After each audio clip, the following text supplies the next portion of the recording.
This is the Noodle Tools interface. Once students have created a list, you see mine is called a topics list, they're going to have to create the citation. You can see I have a finished one here as an example. Uh, it's from the Communist Manifesto from your textbook.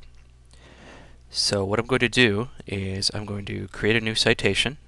I'm just going to recreate this one here, or show you the steps I took to get there.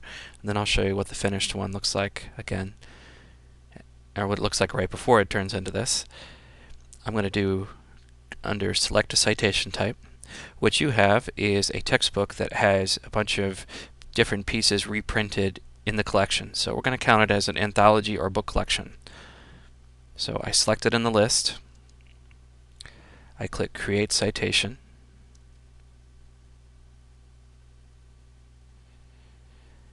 And I have a reprint or excerpt. It's an excerpt from a book reproduced in another book. So I'm going to make sure that's selected. And then if I go down to the bottom of the page, I click on Next.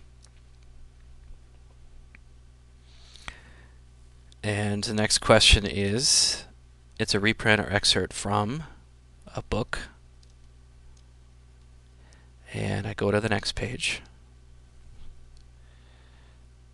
And my book was in print, as opposed to an online book, or reprinted online. It was reprinted in a physical book. So I click on Next.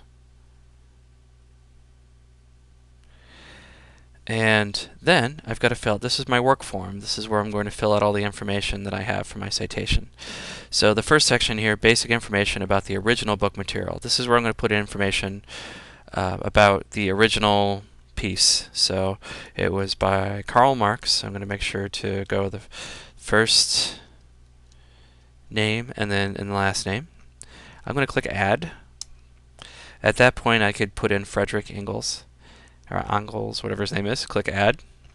And then I'm going to put in Communist Manifesto. So notice two things. One is I'm going to use the Add button here.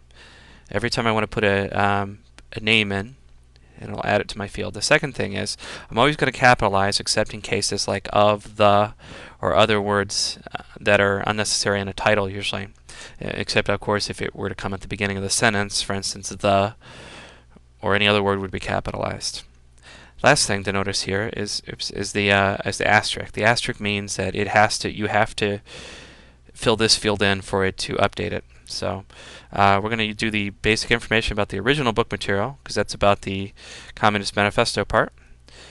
We're going to skip this section too. So basically we're going to go down to information about the book or a collection in which the content is reprinted. So this will be the textbook information.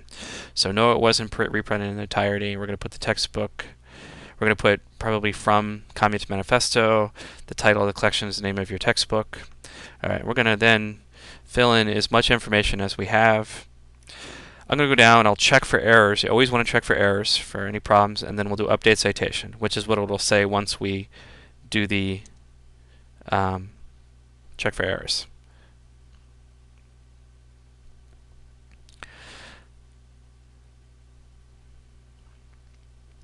Our final step, once we've updated it, it'll look like this. And then, well, actually, let me just show you real quick what it looks like. So we've got a few things here, and then the rest is going to be down here. So you can see we have not that many fields to fill out. Last thing I want to show you is the export and print feature. So once we get it, we can say save as Word doc. I'm going to click on export and print, and then I'm going to open it, and there's the citation. I would print it, and I also might want to save it just in case I need it again. So I could print it from here, and then I want to save it, and that's it.